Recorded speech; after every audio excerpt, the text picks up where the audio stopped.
ഇപ്പം നിങ്ങളിപ്പോൾ ഇന്നലെ കണ്ടതല്ലേ, അവരുടെ വിലയിരുത്തൽ തന്നെ കണ്ടാൽ മനസ്സിലാക്കുമല്ലോ. ഭരണപരാജയമല്ല, ഭരണത്തിൻ്റെ മേന്മയാണ് ഇത്രയും സീറ്റ് UDF കിട്ടിയെന്ന് അവർ കണ്ടുപിടിച്ചിരിക്കല്ലേ സംസ്ഥാന കമ്മിറ്റി കൂടിയിട്ട്. അല്ല, അതിനകത്ത് അവർ തമ്മിൽ തർക്കിച്ച് തീർക്കട്ടെ. അത് എന്തായാലും ഞങ്ങൾക്ക് ഇതിനകത്ത് കൃത്യമായിട്ടുള്ള നിലപാടുണ്ട്. ഞങ്ങൾ മീറ്റിംഗ് കൂടിയിട്ട് അത് തീരുമാനിക്കും. ആശ്ചര്യകരം എന്നേ എനിക്ക് പറയാൻ പറ്റുള്ളൂ. സിസ തോമസിനെ VC ആയിട്ട് വെച്ചപ്പോൾ നിങ്ങൾ കണ്ടതാണ് കേരള യൂണിവേഴ്സിറ്റിയിലെ വിദ്യാർത്ഥികളെ ഭാവി പോലും അപകടത്തിലാക്കിക്കൊണ്ട് അവിടെ പരീക്ഷ പോലും നടത്താൻ പറ്റാത്ത സാഹചര്യമായിരുന്നു ദിവസങ്ങളോളം. ആ കുട്ടികളുടെ ഭാവിയെക്കുറിച്ച് ഒരു ചിന്തയും ഇല്ലാതെ സർക്കാർ സ്പോൺസേഡ് സമരമാണ് SFI അടക്കമുള്ള CPM അടക്കമുള്ള ആളുകൾ നടത്തിയത്. അവരെ കയറാൻ വിട്ടില്ല. അവരെ യൂണിവേഴ്സിറ്റിയിലേക്ക് കയറാൻ വിടാത്ത കൊണ്ടുള്ള എന്തൊരു ആരോപണങ്ങളായിരുന്നു അന്നുണ്ടായിരുന്നത്. അന്ന് മുഖ്യമന്ത്രി നേരിട്ട് നയിച്ച പോരാട്ടമായിരുന്നു സിസ തോമസിനെതിരായിട്ട്. അതുപോലെ മിസ്റ്റർ രജത് ഗോപിനാഥൻ അദ്ദേഹത്തെ വൈസ് ചാൻസലറാക്കിയതിനായിട്ട് ഗവർണർ അയച്ച കത്ത് മാധ്യമങ്ങൾക്ക് കിട്ടിയിട്ടുണ്ട്. ഗവർണറുടെ ഇപ്പോഴത്തെ ലോക് ഭവന, നേരത്തെ രാജ്ഭവനായിരുന്നു, അവിടെ നിന്ന് കൊടുത്തയച്ച നോട്ട് മാധ്യമങ്ങളുടെ മുന്നിലുണ്ടല്ലോ. ഇദ്ദേഹത്തിനെതിരായിട്ട് എന്തുകൊണ്ടാണ് അദ്ദേഹത്തെ വൈസ് ചാൻസലറാക്കാൻ പറ്റാത്തതെന്ന് കാരണങ്ങൾ നിരത്തിക്കൊണ്ട്, അദ്ദേഹത്തിൻ്റെ കുറ്റങ്ങൾ നിരത്തിക്കൊണ്ട് ഗവർണർ കൊടുത്ത ഈ 2 കാരണങ്ങളും ഇപ്പം പെട്ടെന്ന് അപ്രത്യക്ഷമായോ?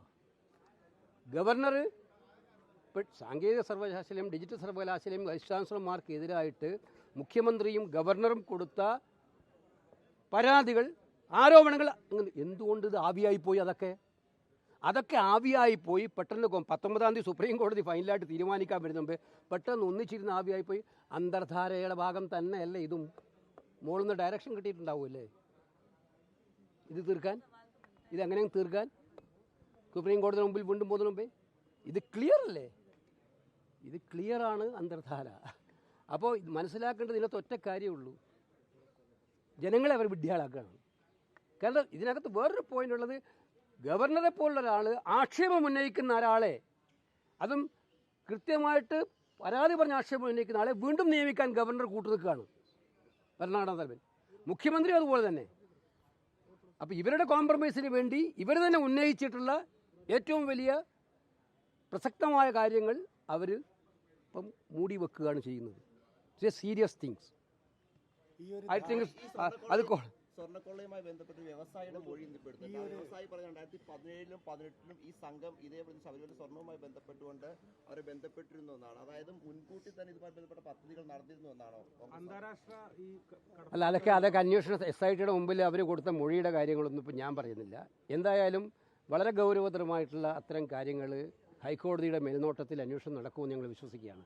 ഹൈക്കോടതിയുടെ മേൽനോട്ടം കൊണ്ട് മാത്രമാണ് ഈ അന്വേഷണം ഇതുവരെ എത്തിയത്. ഈ ഗൗരവമായ കാര്യങ്ങളൊക്കെ ഹൈക്കോടതി മുമ്പാകെ വരും. ഇതിനകത്ത് തീർച്ചയായിട്ടും ഇതിനകത്ത് നീതി കിട്ടും. അയ്യപ്പൻ്റെ സ്വർണം കട്ട ആളുകൾക്ക് ശരിയായ ആരൊക്കെയാണോ, അതിൽ ഇൻവോൾവ് ചെയ്ത ആരൊക്കെയാണോ അവരൊക്കെ രംഗത്ത് വരും. വരുന്നത് വരെയുള്ള പോരാട്ടവുമായി ഞങ്ങൾ പോകും.